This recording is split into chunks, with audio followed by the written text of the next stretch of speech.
IVM। Good morning, सलाम, नमस्ते। मैं हूं राजीव मिश्रा और आप देख रहे हैं और सुन रहे हैं खेल नीति। और आज बात करेंगे 90 ओवर के खेल की, जो ये तय करेगा कि कौन सी टीम पास होगी और कौन सी टीम होगी फेल।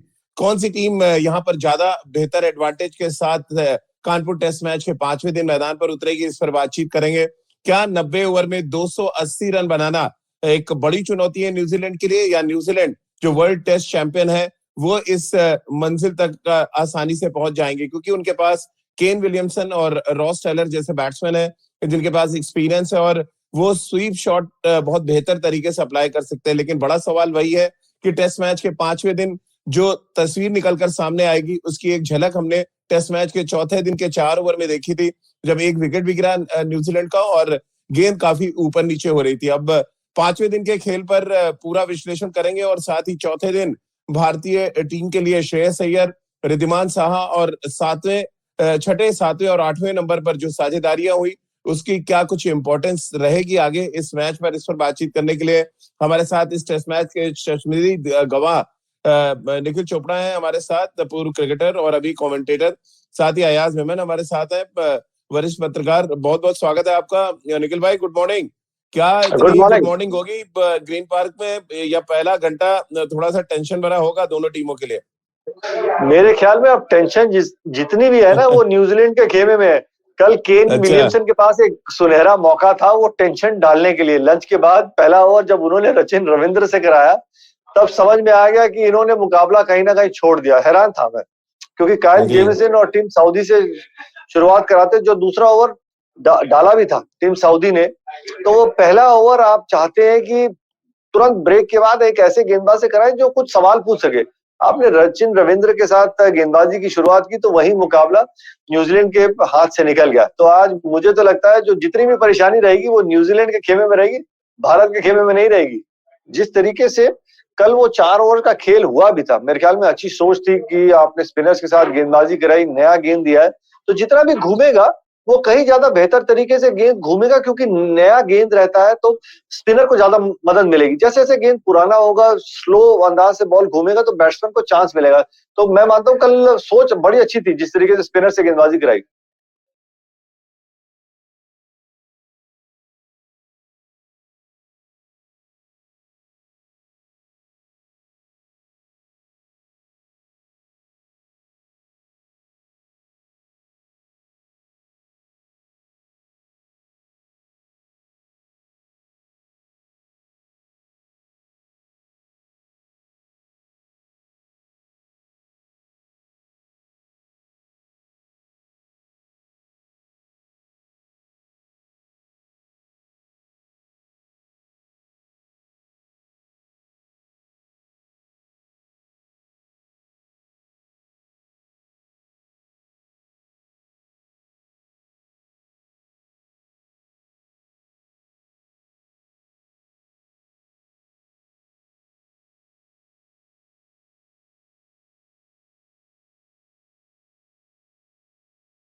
निखिल भाई, हर्ष जैन का एक सवाल है, उनका पूछना है कि लैथम और विलियमसन की पार्टनरशिप क्या बहुत क्रूशियल होगी, क्योंकि दोनों ही बहुत पेशेंस के साथ बैटिंग करते हैं और अगर पहले सेशन में हम विकेट नहीं निकालते तो क्या दबाव उल्टा भारत पे आ जाएगा, क्योंकि रन उतने ज्यादा नहीं है। 90 ओवर में 280 रन कोई बहुत बड़ा टास्क नहीं है। चलिए, पहले तो हर्ष भाई बहुत बहुत शुक्रिया आपके सवाल का। पहले आपको मैं एक चीज क्लियर करूं, 276 से अधिक रन भारत में किसी भी विदेशी टीम ने आज तक नहीं चेस किया है चौथी इनिंग में। तो वो मुझे लगता है कि उतनी मेरे को चिंता नहीं नजर आ रही। हाँ, टॉम लेथम को आउट करना थोड़ा सा जरूरी है, क्योंकि जिस तरीके से उन्होंने वो पेशेंस के साथ बल्लेबाजी की थी पहली इनिंग में। पर मेरे को जो लगता है जिस तरीके से जो गेंदबाजी भी हुई है वो पहली इनिंग बनिस्बत की दूसरी इनिंग, सपोर्ट स्टाफ के साथ साथ में दोनों ही लेफ्ट आर्म स्पिनर अक्षर पटेल और रविंद्र जडेजा अब उनको स्टंप्स में गेंद नहीं डालेंगे। रफ थोड़ा सा और बड़ा हो गया, कोशिश उनकी यही रहेगी कि वो थोड़ा सा और उनको बतौर लेफ्ट हैंडर कवर्स की तरफ गेंद को खिलाने की कोशिश करेंगे। कवर्स में तो आप गेंद को धकेलने को देखेंगे, वहां से स्वीप भी मारेंगे तो असमतल उछाल है, आसान नहीं होगा। क्योंकि पहली इनिंग में जब वो उन्होंने रन बनाए थे, ये बड़ा एक इंटरेस्टिंग स्टार्ट है अयाज भाई और राजीव भाई, कि सिर्फ 6 रन कवर्स के रीजन में आए थे, बाकी सारे रन उनके ऑन साइड पे आए थे लेफ्ट आर्म स्पिन के खिलाफ। तो साफ तौर से पता चलता है कि उन्होंने एक अपने माइंड में एक गेम प्लान बनाया था कि मैंने सिर्फ विद स्पिन खेलने को देखना है, और भारतीय स्पिनर्स ने स्टंप्स की लाइन को अटैक किया था। मुझे लगता है कि इस इनिंग में जब वो गेंदबाजी करेंगे लेथम के खिलाफ, तो चौथे पांचवें स्टंप में ऑफ स्टंप के बाहर गेंदबाजी करते रहे, वो एक बढ़िया विकल्प रहेगा। हाँ सर, एक बड़ी इंपॉर्टेंट चीज जो लैथम की बैटिंग में मैंने ऑब्जर्व किया है as a left arm spinner, वो स्पिन को काउंटर करने के लिए और रफ पे बहुत ज्यादा गेंदबाजी ना हो, वो मिडिल स्टंप और ऑफ स्टंप का गार्ड लेके पहली इनिंग में बैटिंग करते नजर आए। क्या ये एक स्ट्रेटजी होगी न्यूजीलैंड की कि मजबूर करें इंडियंस को कि आप ऑफ स्टंप के बाहर उनके बॉल डालें और जहां पर रफ ना हो, क्योंकि ऑलरेडी वो अगर ऑफ स्टंप पे खड़े हैं तो काफी हद तक वो परेशानी और डाउट क्रिएट कर रहे हैं लेफ्ट आर्म स्पिनर्स के जहन में। बेशक देखिए, दोनों ही टीम में टैक्टिकल बैटल भी है। जो स्पिनर्स है, जिस तरह से वो गेंदबाजी करेंगे, क्या लाइन पकड़ेंगे, और बैटिंग बैट्समैन जो है वो चाहता है कि बॉलर्स को अनसेटल करे उनकी लाइन। हालांकि लेथम इतने अटैकिंग बैट्समैन नहीं है, उनका डिफेंस बहुत साउंड है, उनका टेम्परामेंट बहुत सही है, सबर बहुत है उनमें, तो लंबी पारी खेलते हैं वो। लेकिन अगर आउटसाइड की ऑफ स्टंप डालने पे मजबूर करते हैं, खतरा ये है कि बॉल ब्रेक करके अगर अंदर आती है तो आप फंस सकते हैं। अब ये है कि उनके रिफ्लेक्सेस अच्छे हैं, उनकी रीडिंग ऑफ द लेग बहुत अच्छी है, लेकिन 5वें दिन की पिच, और मेरे ख्याल से जिस तरह से अब तो जैसे अश्विन को एक विकेट मिल गई, शायद बैट्समैन की गलती थी, अगर वो जल्दी ले लेते थे डीआरएस तो बच जाते थे, या वो हुआ नहीं। अब वो एक झटका है साइकोलॉजिकल कि आप शुरू कर रहे हैं, 9 विकेट बाकी, आपके पास एक मेन टॉप ऑर्डर बैट्समैन गया हुआ है। लेथम का क्या अंदाज रहेगा, किस तरह से वो खेलेंगे। अगर आप बहुत देखिए, पहली इनिंग में भी न्यूजीलैंड के साथ यही हुआ कि अल्ट्रा डिफेंसिव हो गए, गेंदबाजी बहुत अच्छी की इंडिया के बॉलर्स ने, लेकिन आप थोड़ा सा भी रिस्क लेने से हट जाए और बिल्कुल बन जाते हैं। अगर आप 200 रन नहीं बनाते पूरे दिन में, तो आप मैच जो है, एडवांटेज जो है सामने वाली टीम को दे देते हैं। तो यहाँ पे बहुत ही एक बैलेंस करना पड़ेगा कि रन्स भी बनते रहे ताकि प्रेशर ना हो, और विकेट भी बचा के रखें। क्योंकि अगर रन्स नहीं बन रहे, स्ट्राइक नहीं रोटेट हो रहा है, तो आपके पास कैप्टन तो क्लोज इन फील्ड लगाएगा और बॉलर आपको हमेशा हर गेंद पर टेस्ट करते रहेगा। तो कहीं ना कहीं उनको दूर करने के लिए थोड़ा बहुत अटैकिंग अप्रोच भी बहुत जरूरी है। लेथम के लिए भी, विलियमसन के लिए भी। रॉस टेलर तो नेचुरली अग्रेसिव बैट्समैन है, तो उससे आप कर सकते हैं, लेकिन ये दो बल्लेबाज विलियमसन और लेथम, पहला सेशन उनकी कोशिश होगी कि कोई विकेट ना गिरे, उसके लिए बहुत जरूरी है कि रन्स भी आए। जी निखिल भाई, अर्नव चतुर्वेदी का एक सवाल है और वो पूछ रहे क्या इंडिया ने डिक्लेरेशन थोड़ी जल्दी कर दी, 284 का टारगेट दिया, 300 के ऊपर का देना चाहिए था, तो वो खुद को भी सेफ महसूस करते 5वें दिन।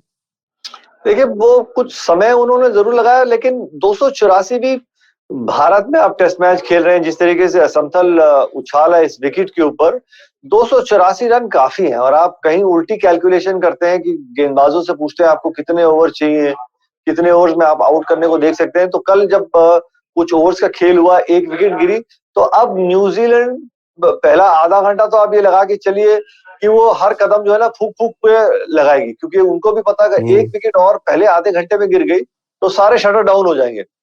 नहीं तो वो ड्रिंक्स तक कोशिश यही रहेगी उनकी कि कोई भी विकेट ना गवाए, वो ओवर बाय ओवर, गेंद बाय गेंद खेलने की कोशिश करेंगे। तो मुझे नहीं लगता कि 90 ओवर में 284 रन बना पाएंगी विपक्षी टीम, क्योंकि 1 विकेट भी गिर गई है और चौथे इनिंग में यानी कि 5वें दिन टेस्ट मैच के भारत में आप विकेट में बहुत उतार चढ़ाव देखने को मिलेगा। सवाल ये भी राज भाई मजेदार होगा कि तेज गेंदबाज कितने ओवर डालेंगे आज। लेकिन निखिल भाई, एक बात तो मानना पड़ेगा, न्यूजीलैंड पेस बॉलिंग डिपार्टमेंट में आपसे 20 नहीं 21 नजर आई है। जिस तरह से जेमिसन और सऊदी ने बॉल डाला है, हमारा बॉल ना तो स्विंग हो रहा था, ना कोई हरकत कर रहा था। बिल्कुल इसके उल्टा, अगर आप पहली इनिंग में देखें 8 विकेट ले गए थे जेमिसन और सऊदी, और कुछ वैसे ही हाल सेकंड इनिंग्स में भी था। क्या रीजन आप देख रहे हैं कि जेमिसन और सऊदी इतने इफेक्टिव रहे एक फ्लैट ट्रैक पे, और उमेश यादव और ईशांत शर्मा तो लग रहा है गेंद पुरानी करने के लिए टीम के साथ थे बस? अरे भाई, जो मेरा मानना है टीम सऊदी एक जेन्युइन स्विंग बॉलर है। आप देखिए उन्होंने जिस तरीके से दूसरी इनिंग में मयंक अग्रवाल को भी आउट किया, जिस तरीके से उनका गेंद जो हाथ से छूट भी रहा था, वो आपको पूरी सिलाई जो है लगभग विकेट कीपर तक दिख रही थी, नहीं तो कम से कम वो सिलाई गेंद की बैट्समैन तक तो चल रही थी। तो वो गेंद हवा में हवा को काट के बॉल मूव हो रहा था। रही बात हमारे गेंदबाजों की, हमारे गेंदबाज जो है, आप ईशांत शर्मा स्विंग बॉलर नहीं है, वो हिट द डेक वाले गेंदबाज है, वो गेंद को स्विंग नहीं कराते, तभी उनका गेंद रिवर्स स्विंग ज्यादा होता है। और वहीं पे रही बात उमेश जेमिसन भी यादव, तो कुछ वैसे ही गेंदबाज है निखिल भाई, वो उतने ही इफेक्टिव हो रहे थे इस विकेट पे, उनको मूवमेंट भी मिल रहा था जब वो नई गेंद से डाल रहे थे। हमारे गेंदबाज एक बॉल भी नहीं हिला, मैंने जितना भी मैच देखा 4 दिन में। राज भाई लेंथ का फर्क है, जो एक हाँ। हर गेंदबाज की एक स्वाभाविक लेंथ होती है, एक नेचुरल लेंथ। जो हिट द डेक वाला गेंदबाज रहता है ना, वो थोड़ा सा शॉर्ट ऑफ गुड लेंथ गेंद डालता है और वो जोर से डालने को देखता है, वो डेक में डालने को देखता है। स्विंग बॉलर गेंद को रिलीज करके आगे डालने को देखता है।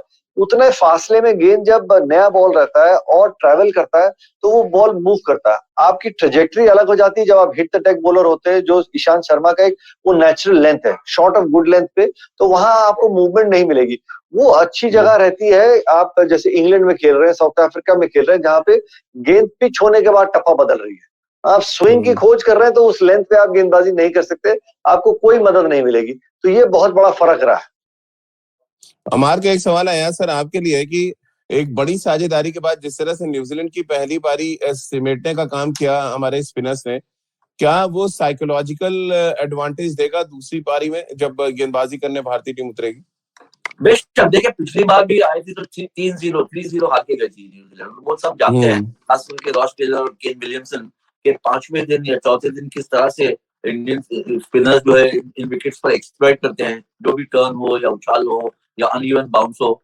तो और मेरे ख्याल से अब जो इन फॉर्म बॉलर्स के सामने खेलना है इनको, अश्विन तो मेरे ख्याल से विश्व के सबसे बेहतरीन स्पिनर है, इसमें कोई दो राय नहीं है। अक्षर पटेल जिस तरह से गेंदबाजी कर रहे हैं, वो हर मैच में ऐसे लग रहा है कि 4-5 विकेट निकालते ही हैं और निकाले हैं अब तक। जडेजा इतने सारे विकेट्स नहीं निकाले, लेकिन बहुत टाइट आपको रन नहीं देंगे, तो कहां से आप बच के निकलेंगे? अगर आपको इनको अच्छी तरह से खेलना है तो एक तो बहुत अच्छा जजमेंट होना चाहिए, लेंथ का और लाइन का खास करके, और कितना टर्न होगा ये आपको बहुत जल्द परखना पड़ेगा, या तो आप बहुत अच्छा कदमों का इस्तेमाल करें। पर इस बैटिंग लाइनअप में पहली इनिंग में जो हमने देखा है कि बहुत एक सिमटी हुई अप्रोच थी उनकी, एकदम ऐसा लग रहा था कि भाई कुछ लूज गेंद मिले तभी हम उनको अटैकिंग स्ट्रोक खेलेंगे। बहुत अच्छी पार्टनरशिप थी फर्स्ट विकेट की, लेकिन जैसे ही विलियमसन आउट हुए 150 रन के बाद जो जिस तरह से उनकी बैटिंग कोलैप्स हुई, ये बताता है कि कितने टेंशन में वो खेल रहे थे इंडियन स्पिनर्स को, और ये टेंशन तो अब ज्यादा बढ़ गया होगा, क्योंकि जैसा निकला था कि 284 ऐसा लगता है कि 90 ओवर में अक्सर बनते हैं आजकल टेस्ट मैचेस में, लेकिन 5वें दिन की पिच पर और जहाँ पे स्कोरिंग पैटर्न हुआ ये रहा है कि 200 सवा 200 रन से ज्यादा पर डे नहीं बन रहे, 280 रन बनाना बहुत ही डिफिकल्ट है। चलिए तो इसी नोट पर एक ब्रेक ले लेते हैं और ब्रेक के बाद जब वापस आएंगे, अजिंक्य रहाणे और चेतेश्वर पुजारा को लेके बहुत ढेर सारे सवाल मेरे पास आ रहे हैं। क्या उनकी अब टीम में जगह बनती है या किसी यंगस्टर को चांस देना चाहिए? और उससे भी बड़ा सवाल कि श्रेयस अय्यर ने क्या सेलेक्टर्स के लिए रास्ता आसान कर दिया है? इन सभी मुद्दों पे आगे बातचीत करेंगे। एक छोटा सा ब्रेक लेते हैं, तुरंत हाजिर होते हैं। If you love cricket, listen up. The Edges and Sledges Cricket Podcast is here for you. Hosted by DJ, Varun, and me, Ashwin, we bring a fun, fresh fan's point of view to talking all things cricket. Sometimes it's just the three of us, sometimes we have guests, including current and former international cricketers. For new episodes every week, check out the Edges and Sledges Cricket Podcast on the IVM app, website, or wherever you get your podcasts. Break के बाद एक बार फिर आपका स्वागत है। सीधा सवाल आया सर, आपसे ही शुरू कर लेते हैं। कसार साहब का सवाल है कि रहाणे की बल्लेबाजी के बारे में आप क्या देखते हैं? घर डोमेस्टिक क्रिकेट में स्पिनर्स के अगेंस्ट वो बहुत रन बनाते हैं, लेकिन जैसे ही इंटरनेशनल क्रिकेट में आती है बात, वो डोमेस्टिक पिचेस पे तो रन नहीं बना पा रहे, बाहर के वो बैट्समैन बन के रह गए। कैसे आप देखते हैं? रहाणे का 19 का एवरेज है पिछले 3 सालों में। बहुत लंबा उनका लीड शॉट रहा है राजीव, न सिर्फ स्पिनर्स के खिलाफ लेकिन तेज गेंदबाजों के खिलाफ भी। पहले वो माने जाते थे बल्कि के बहुत ही अच्छा, उनका रेपुटेशन इतना बड़ा हुआ क्योंकि वो ओवरसीज बहुत अच्छा खेलते थे। वहां ओवरसीज में उनका परफॉर्मेंस हल्का रह गया है। स्पिनर्स जो है उनके खिलाफ भी अच्छा नहीं रन बने, अच्छे रन नहीं बने। तो ये जरूर है कि प्रेशर बहुत ज्यादा दबाव आया है रहाणे पर, पुजारा पर भी कुछ हद तक, और ना भूलें कि विराट कोहली की वापसी होने वाली है दूसरे टेस्ट मैच में, तो किसी एक श्रेयस अय्यर को तो आप ड्रॉप नहीं कर सकते। तो या तो आपके पास एक ऑप्शन है, एक ओपनर को ड्रॉप करें और विकेट कीपर शायद श्रीकर भरत जो शायद खेलेंगे दूसरा टेस्ट मैच अगर वृद्धिमान अनफिट रहे तो वो उनसे एक प्यादे को आप you can always sacrifice, but हालांकि वो अच्छे बैट्समैन वो भी है तो उनको ओपनिंग में खिला दें और दोनों को एक और मौका दे, पुजारा को और रहाणे को। या तो आप पुजारा से ओपन करवा लें, रहाणे को रिटेन करें, विराट को जो है नंबर 3 पे खेलना पड़ेगा तब। तो ये ऐसे कॉम्बिनेशन नजर आ रहे हैं, लेकिन ये देखें, लेकिन खिलाना इतना जरूरी क्यों है सर? मेरा तो सवाल ये, इनको खिलाना इतना जरूरी क्यों? जब रन ही नहीं बना रहे हैं, जब श्रेयस अय्यर ने इतनी अच्छी पारी खेल दी, आप किसी यंगस्टर को ग्रूम करें। और मुझे नहीं लगता डोमेस्टिक क्रिकेट से अच्छी या डोमेस्टिक सीरीज से अच्छी आपके लिए कोई प्लेटफॉर्म है जहां पे आप किसी और यंगस्टर को तैयार करें। हम खिलाएं क्यों जब वो रन नहीं बना रहे 3 साल से? मेरे ख्याल से एडजस्टमेंट की पॉलिसी हटानी पड़ेगी हमें। मेरे ख्याल से जो मैं देख रहा हूँ फ्रॉम द आउटसाइड कि राहुल द्रविड़ के जो अप्रोच होगा या जो उनकी सोच होगी कि साउथ अफ्रीका का दौर आ रहा है, वहां पर आपको उनकी जिस पर एक्सपीरियंस प्लेयर बल्लेबाजों की जरूरत होगी ओवरसीज कंडीशन में, जैसे पुजारा है, रहाणे। लेकिन इसमें कोई दो राय नहीं कि दोनों बहुत ज्यादा प्रेशर में है अपनी जगह बचाने के लिए। और एक और गलती, अगर यहाँ पर रिटेन करते हैं, मुंबई मैच खेलते हैं, वहां पर भी अगर रन नहीं बनते हैं तो फिर मेरे ख्याल से एक या दोनों पे बहुत ज्यादा प्रेशर है साउथ अफ्रीका के दौरे के लिए। निखिल भाई, हर्षैन का सवाल है, क्या सेलेक्टर्स को टफ डिसीजन लेना चाहिए और दोनों खिलाड़ियों को ड्रॉप करना चाहिए? राजीव भाई, मुझे जो लगता है, जो आपने पहले बोला था ना, वो कुछ चीजें कुछ प्लेयर्स के पक्ष में चली जाएंगी। अगर रिद्धिमान साहब फिट नहीं होते हैं तो आप समझ लीजिए कि फिर भारत आएंगे, वो खेलेंगे और वो ओपन कर सकते हैं, और मयंक अग्रवाल मेरे ख्याल में बाहर बैठ सकते हैं। तो आपके पास विराट कोहली आ गए और अजिंक्य रहाणे और चेतेश्वर पुजारा को एक और मौका मिलेगा। पर मेरे लिए अगर ऐसा करते भी हैं, मैं कहता हूं कि आप मयंक अग्रवाल को शायद एक और चांस दे सकते हैं। अजिंक्य रहाणे की जगह पे सीधा स्वैप है कि कप्तान वापस आते हैं, क्योंकि जो आपने आंकड़े बताए उसी के ऊपर हम लोग भी बहुत चर्चा कर रहे थे। 19 की औसत, और वो पहले एक ऐसे भारतीय बल्लेबाज हैं जिन्होंने 3000 से अधिक रन बनाए टेस्ट क्रिकेट में, और अब उनकी औसत जो है ना वो 40 से कहीं ज्यादा कम हो गई है। तो पता चलता है कि आखिरी 2 साल, 2.5 साल और इस साल तो बिल्कुल ही मेरे ख्याल में 18-19 की औसत है। तो बहुत जरूरी, जैसे आपने कहा कि अब आप भविष्य की तरफ देखें। आपने दक्षिण अफ्रीका का अगर दौरा होता है तो आपने उसकी तरफ जाके उसके लिए तैयारी करनी है, और आपका सबसे बढ़िया तरीका रहता है उसमें तैयारी करने के लिए कि आप यंगस्टर्स को भारतीय पिचेस पे मौका दें। वो कॉन्फिडेंस में ग्रो करता है और फिर वो जाके विदेश में रन बनाने को देखता है, वही वो कॉन्फिडेंस आगे लेके जाता है।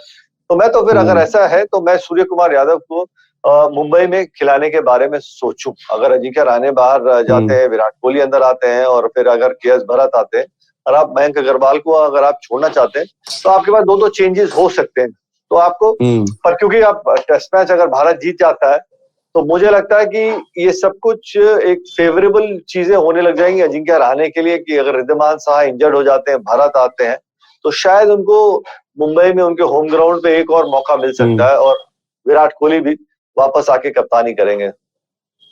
लेकिन यार सर, प्रॉब्लम सिर्फ अजिंक्य रहाणे को लेकर नहीं है। चेतेश्वर पुजारा 19 पारियां हो चुकी हैं घरेलू पिचेस पे जब उन्होंने शतक नहीं लगाया, और लगातार उनका एवरेज गिर रहा है। और मेरे लिए सबसे इंपॉर्टेंट फैक्टर है, मैंने निखिल भाई से भी चर्चा की थी, कि आउट होने का पैटर्न चेतेश्वर पुजारा और अजिंक्य रहाणे का बिल्कुल सेम है जो पिछले 2 सालों से हम देखते आ रहे हैं। यानी कि आप अपनी कमियों पे काम नहीं कर रहे और फॉर ग्रांटेड ऐसा लग रहा है। हालांकि वो बहुत बड़े प्लेयर्स हैं दोनों, बट गलती पे से सबक तो लेना पड़ेगा यार सर। आप पैटर्न अगर आप याद करें, पूरे ऑस्ट्रेलिया दौरे पे एक तरह से आउट होते रहे दोनों बैट्समैन। अब जो इनिंग्स, जो जिस पिच पे स्पिनर्स डोमिनेट करने चाहिए वहां जेमिसन और सऊदी पे आउट हो रहे हैं, तो फिर परेशानी राहुल द्रविड़ के लिए भी है और उनके खुद के पर्सनल करियर के लिए भी है। देखिए, मेरे ख्याल से जहां तक चेतेश्वर पुजारा और रहाणे का सवाल है, तो पिछले 8-10 टेस्ट मैचेस अगर आप देखें, इंडिया खेली है, ऑस्ट्रेलिया में खेली है, इंग्लैंड के खिलाफ एट होम खेली है, फिर इंग्लैंड के खिलाफ इंग्लैंड में खेली है। ये मैचेस में आपका लोअर ऑर्डर ने आपको बचाया है या रोहित शर्मा ने टॉप ऑफ द ऑर्डर में रन बनाए? रोहित और राहुल ने। बाकी जो प्लेयर्स हैं, विराट कोहली का भी फॉर्म इतना जबरदस्त नहीं रहा है। तो और ये सामने आया है कि पुजारा और रहाणे जो है उनसे रन नहीं बन रहे, और फैक्ट भी है, क्योंकि उनका औसत देके, रन देके टैली देखे सीरीज में, वो बहुत कम होती, हल्की होती जा रही है। अब ये है कि बहुत हौसले के साथ इंडियन टीम परफॉर्म की है। लोअर ऑर्डर ने, अश्विन ने, हनुमा विहारी ने, वॉशिंगटन सुंदर जैसे बैट्समैन ने आपको ऑस्ट्रेलिया में जिताया। इंग्लैंड के खिलाफ भी आपका लोअर ऑर्डर अच्छा चला, एक मैच में तो आपको बुमराह और शमी ने बचाया और फिर जाके मैच जीते आप। ऐसे में अगर आप कंसिडर करें तो पुजारा और रहाणे जो है वो बहुत नेगेटिव लाइट में पेश आते हैं, क्योंकि बहुत से मौके मिले और उनसे रन नहीं बने। ये देखो, क्योंकि अगर रोहित और राहुल वापस आते हैं और विराट आते हैं तो कहीं ना कहीं आपको जगह बनानी ही पड़ेगी, और श्रेयस अय्यर को आप बाहर नहीं कर सकते, और कोई ना जडेजा को कर सकते, ना अश्विन को कर सकते हैं, क्या ना आप बैटिंग को इतनी एक्सटेंड कर सकते। इंडिया की अगर जीत हुई है, इतना अच्छा परफॉर्मेंस रहा है टेस्ट क्रिकेट में, वो इस वजह से है कि आप रेगुलरली 5 बॉलर्स खिला रहे हैं। वो पहले जैसी फिलॉसफी आपकी 4 गेंदबाज है और 6 बैट्समैन है और एक विकेट कीपर है, वो अब अगर आप वो फिर से वो पॉलिसी लाएंगे तो आप मैचेस नहीं जीत सकेंगे। तो मेरे ख्याल से दोनों लीग पर बहुत ज्यादा प्रेशर है। एक ही तरीका है इस प्रेशर को हटाने का कि आप जाके रन्स बनाए, क्योंकि इंटरनल कॉम्पिटिशन इतना हो गया, इतना भरपूर टैलेंट है इंडिया में कि आप अगर 4-5 मैचेस नहीं बनाते हैं तो शुभमन गिल आए और उनकी जगह चलेगी। इतने होनहार या प्लेयर मयंक अग्रवाल की जगह चली गई, तो राहुल की भी जगह चली गई थी, तो रहाणे की और पुजारा की जगह सेफ और सिक्योर कब तक रह सकती है? कहीं ना कहीं ये सवाल उठेंगे और उठना शुरू हो गए। जी निखिल भाई, और जो बात अयाज सर ने कही वो उसको थोड़ा आगे बढ़ाएं अगर हम, तो कानपुर में भी कुछ वैसे ही देखने को मिला है। भले ही हम बहुत स्ट्रांग पोजीशन में हैं आज टेस्ट मैच के 5वें दिन, बट 6वें, 7वें और 8वें नंबर की पार्टनरशिप अगर आप हटा दें तो आप ऑलमोस्ट बैकफुट पर होंगे। और ये बहुत बड़ा कंट्रीब्यूशन है लोअर ऑर्डर का, और जो हम पिछले 2-3 सालों से देख रहे हैं, यानी कि बैटिंग आपकी पूरी तरह से फ्लॉप है। अब जो भी मैचेस जीत रहे हैं आपके गेंदबाज या आपके लोअर ऑर्डर के कंट्रीब्यूशन से आप जीत रहे हैं। राजीव भाई, अश्विन, श्रेयस अय्यर और रिद्धमान साहब, वो साझेदारी ने आपको बचाया, जो बैक टू बैक वो साझेदारियां रही हैं। जी हाँ, इसमें कोई दो राय नहीं है। तो बहुत जरूरी है, आप जब बतौर 3 नंबर पे आके बैटिंग करने को देखते हैं टेस्ट मैच में, आपको माना जाता है कि आप उस टीम के बेस्ट बैट्समैन, क्योंकि आप नया गेंद को भी हैंडल कर सकते हैं, स्पिन को भी आके आप हैंडल कर सकते हैं, आप एक इनिंग्स को बिल्ड करने को देखते हैं।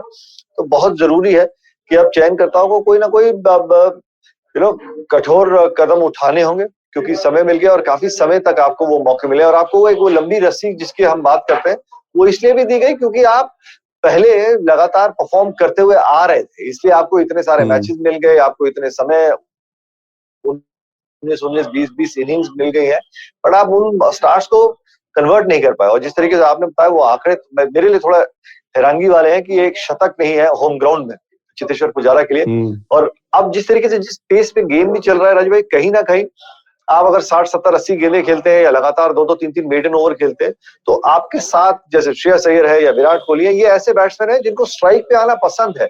अब उनको एक ओवर के बाद अगर स्ट्राइक मिलेगी तो वो कहीं ना कहीं एक मध्यक्रम के बैट्समैन को भी शायद फ्रस्ट्रेशन हो सकती है। स्कोरबोर्ड चलाना भी अब एक आर्ट होगी, क्योंकि गेम की पेस अलग हो रही है। मैं समझ सकता हूं कि टेस्ट क्रिकेट में आपके पास इतना समय है, बट वो टेस्ट क्रिकेट की गेम का पेस भी बदल रहा है, जिस तरीके से, जिस तेजी से वो गेम बदल रहा है, तो उसके हिसाब से भी आप बैटिंग करने को देखें। लेकिन बहुत जरूरी है अंत में, जैसे मर्जी टेक्निक हो, धीमी हो, तेज हो, जिस तरीके से अंदाज आपके हाथ में बैट है, आपका काम है टीम के लिए बैटिंग करना, रन बनाना जरूरी है। आपको अपने आप में गरिबान में छा के देखना है, टेक्निक है, फिजिकल है, मेंटल है, जो मर्जी हो, रन बनाना आपको जरूरी है, नहीं तो किसी और के लिए आपको जगह छोड़नी होगी। तो चलिए एक और छोटा सा ब्रेक यहाँ पर लेते हैं, ब्रेक के बाद वापस आएंगे तो बात करेंगे नंबर 5 की परेशानी जो टेस्ट मैचेस में चल रही है, और कुछ वैसी परेशानी वनडे क्रिकेट में नंबर 4 को लेकर है। क्या ये परेशानी लगातार परसिस्ट करती जा रही, क्योंकि 2019 वर्ल्ड कप के बाद से हम लगातार एक बल्लेबाज ढूंढ रहे हैं जो नंबर 4 के लिए मिल जाए वनडे क्रिकेट में, और नंबर 5 में अब ये परेशानी शुरू हो चुकी है। इस पर आगे बातचीत करेंगे, एक और छोटा सा ब्रेक ले लेते हैं। We live in an age of disruption, of immense change in every aspect of work, life and business. But is the old way of doing things truly dead? And are we ever going to stop saying the new normal? Join me, Varun Dugirala, on Advertising is Dead every Tuesday as I talk to entrepreneurs, leaders, creators and change makers from across business, media, marketing and beyond to dig a little deeper into how we got here, what we're doing now and where we're headed. You can catch all the episodes of Advertising is Dead on the IVM Podcast website, app or wherever you get your podcast from. Break के बाद एक बार फिर आपका स्वागत है। आया sir, 2019 से हम लगातार एक्सपेरिमेंट करते रहे नंबर 4 को लेके। अब टेस्ट क्रिकेट में वही हालात है कि हम एक बैट्समैन नहीं ढूंढ पा रहे हैं जो नंबर 5 पे आपके लिए आके कंट्रीब्यूट करे। क्या ये टीम मैनेजमेंट की फेल्यूर आप इसको देख रहे हैं, या आपको लग रहा है सिलेक्शन पॉलिसी थोड़ी सी और स्ट्रांग, थोड़ी सी और विल पावर उनको दिखाने पड़ेंगे टफ डिसीजन लेने के लिए?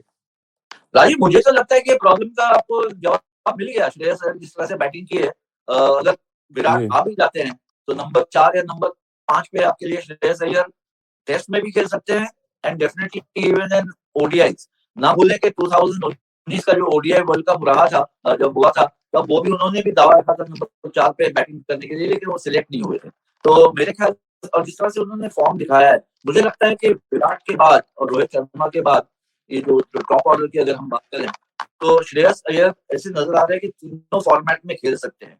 तो एक्चुअली काफी मजबूत हो जाती है टॉप ऑर्डर अगर राहुल, विराट, रोहित चलते हैं, तो इंडिया का टॉप ऑर्डर बहुत मजबूत हो जाता है कि ये तीनों ही ऑल फॉर्मेट प्लेयर्स हैं। और अपने मेरे ख्याल से विराट को अपना फॉर्म थोड़ा रिकवर करना है, लेकिन बाकी रोहित और राहुल तो बिल्कुल अपने उरूज पे, टॉप ऑफ देयर फॉर्म। और अगर श्रेयस अय्यर भी जिस तरह का उन्होंने फॉर्म दिखाया है वो इसी फॉर्म से कुछ सालों तक चलते रहे, तो इंडिया का टॉप ऑर्डर बहुत मजबूत हो जाता है। और निखिल भाई, एक अच्छी बात नजर आ रही है श्रेयस अय्यर में। हम अक्सर ऑस्ट्रेलियन क्रिकेट के स्ट्रक्चर की बात करते हैं, जहाँ पे 28-29 साल में लोग डेब्यू करते थे और 5-6 साल पीक पे होते थे अपने। माइक हसी को आप याद कर लें, मैथ्यू एडन को याद कर लें, जब वो इंटरनेशनल क्रिकेट में उन्होंने बहुत ही बड़ा कंट्रीब्यूशन ऑस्ट्रेलिया के लिए दिया। क्या डोमेस्टिक क्रिकेट में 50+ का एवरेज जो श्रेयस अय्यर का रहा है वो उनको फायदा पहुंचा रहा है? कल मैं उनका इंटरव्यू सुन रहा था कि पिच में कुछ नहीं है, उन्होंने साफ कहा कि पिच में ऐसा कुछ नहीं है जो आप रन ना बना सके। आप वहां पे खड़े रहे, आप सही बॉल अगर सेलेक्ट कर रहे हैं तो आप स्टिल वहां पे रन बना सकते हैं, जो ये दिखाता है कि डोमेस्टिक क्रिकेट में ने उनको कितना मांझ दिया है। क्या ये फैक्टर है? ये बात इंडियन क्रिकेट को भी थोड़ा सीरियसली देखना पड़ेगा कि बहुत जल्दी मौके भी ना दें और बहुत देर भी ना करें। बहुत जरूरी है, इसमें कोई दो राय नहीं है मेरे लिए कि डोमेस्टिक क्रिकेट आपको बतौर खिलाड़ी तैयार करता है।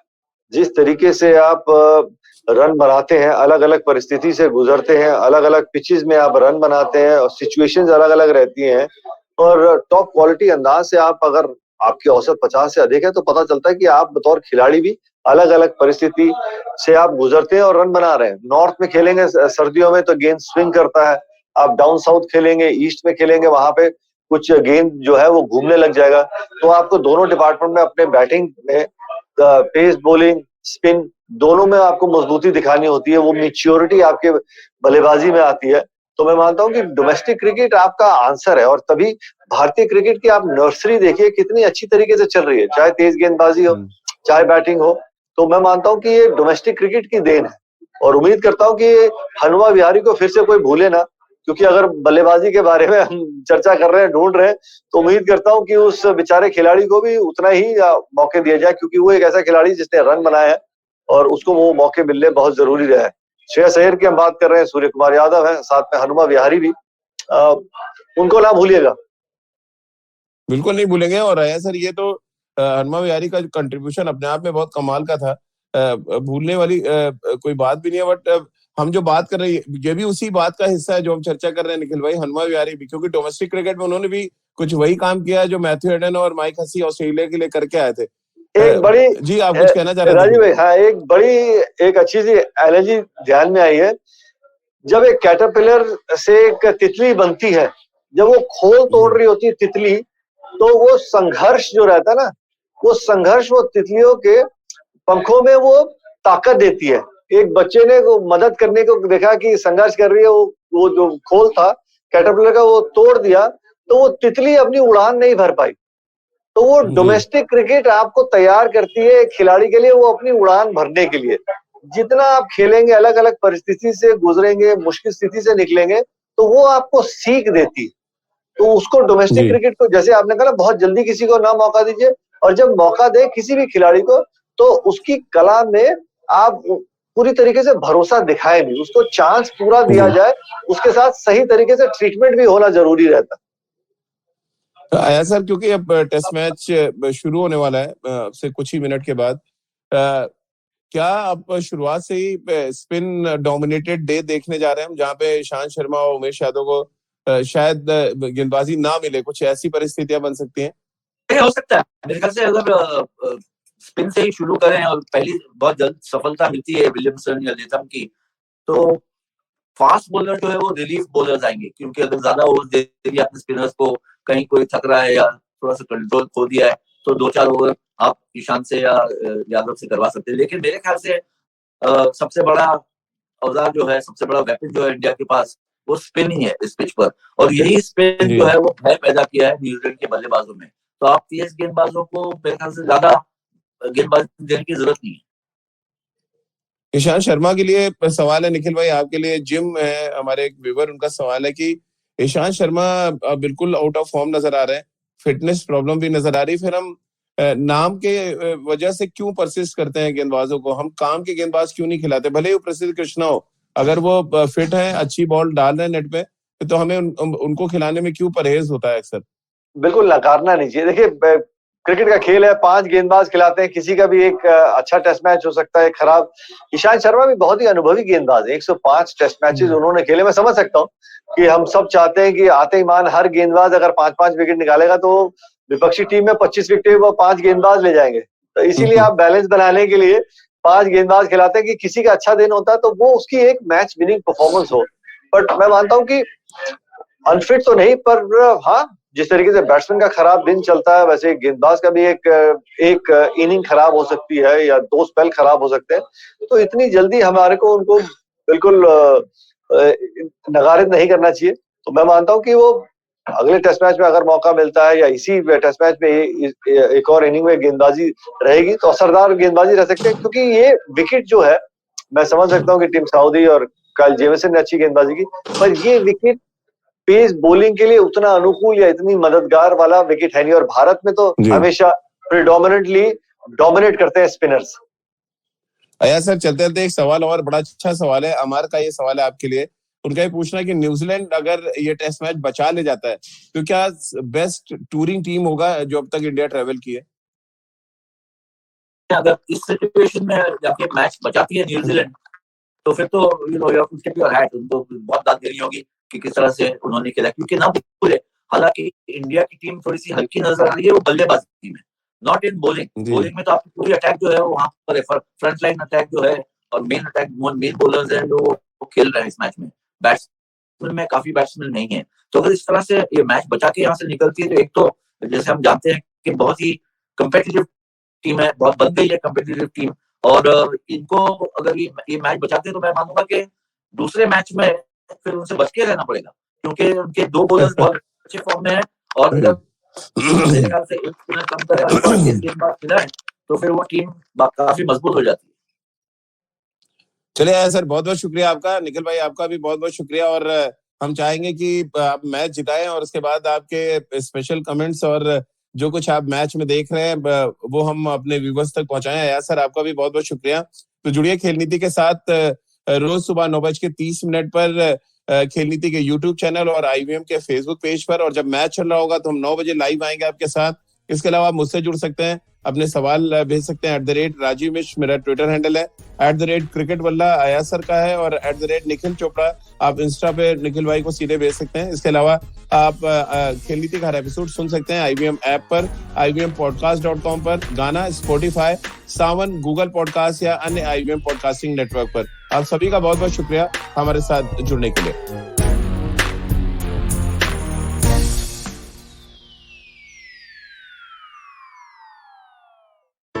Hey everybody, it's been another great week on the IVM Podcast Network. On Cyrus Says, Cyrus is joined by Ganesh Ramani. He's the managing director at Mars Pet Care India. They discuss pet ownership and pet homelessness and an AI-driven pet lost and found app. We welcome another new show to our network, Ikka Dukka Economy with Abhinav Trivedi. In the first episode of this Hindi language show, Abhinav speaks to Dr. Bharat Junjunwala about fiscal deficit and its effects on our daily lives. Tune in to new episodes every Tuesday. On All Things Policy, the folks from Takshashila Institute discuss the lack of support for India's police personnel. On Tere Mere Raste, Keshav introduces us to Chandrabhaga Beach. On The Wire Talks, Anushka Jain, lawyer and policy researcher, talks to Siddharth. They discuss the dangers of facial recognition and why her organization started the campaign Ban the Scan. And on Marathi Kirkitun, Dr. Rajiv and Manik Deshmukh explored the evergreen poetry of the late poet Mangesh Patgaonkar. Do follow us on social media. We're IVM Podcast on Twitter, Facebook, Instagram, and LinkedIn. Also, do remember, go check out our website, ivmpodcast.com/YouTube, to get a list of all of our YouTube channels. And remember, if you're enjoying this show or any of our other shows for that matter, please do tell a friend. And finally, we would like to thank our sponsors on the network this week: Cred, Bank of Baroda, HDFC Mutual Fund, CoinSwitch, Kuber, Intel, and Oxfam India. Thank you so much for making this possible. पेश खिदमत है आपकी शान में हमारे अंजुमन से. Hi, I am Sadaf. And I'm Arshit. खाने का इतिहास, इकोनॉमिक्स, पॉलिसी, साइकोलॉजी सब है मेन्यू पे. Only on the Nankali podcast every Wednesday. सिर्फ IVM podcast ऐप या वेबसाइट पर, या फिर जहां से भी आप अपने पॉडकास्ट सुनते हो.